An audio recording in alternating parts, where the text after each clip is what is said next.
One minute. Another Latvian journalist says, when such scenes are unfolding in the world's oldest democracy, there are grim portents ahead for countries where democracy is dangerously fragile. I don't understand this, Smita. Again, where is the comparison? I think Yogendra Yadav wants to do this. He can't do this in India. Yeah. Because you have a strong government, so I don't know where the comparison is. Somebody must explain to me the comparison, and somebody must tell me tonight, Smita, why the people at Capitol Hill were called Bhakts.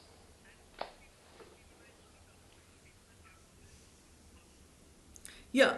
I waited for half an hour for my turn. I just wait for the liberals in your show to allow me to speak and be extremely liberal with my with giving me 30 seconds to speak out here. You know, the thing is that you were talking about anarchy and chaos in America, and you're looking at the self-flagellation which is happening in India.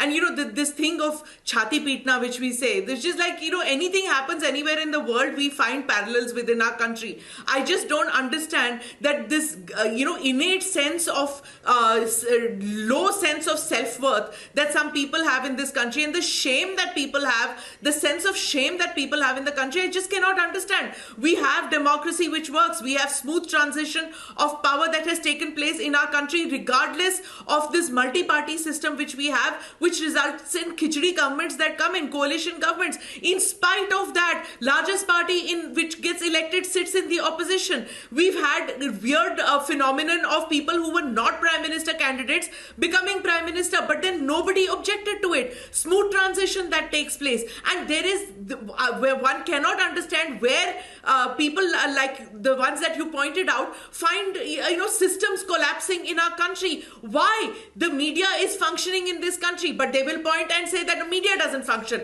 The judiciary functions in our country, but no. What one has to think about is that the chaos, the carnage that one saw in this sanctum sanctorum of democracy in America is something that has to worry every country in the world. Can you imagine if this was to happen in our country?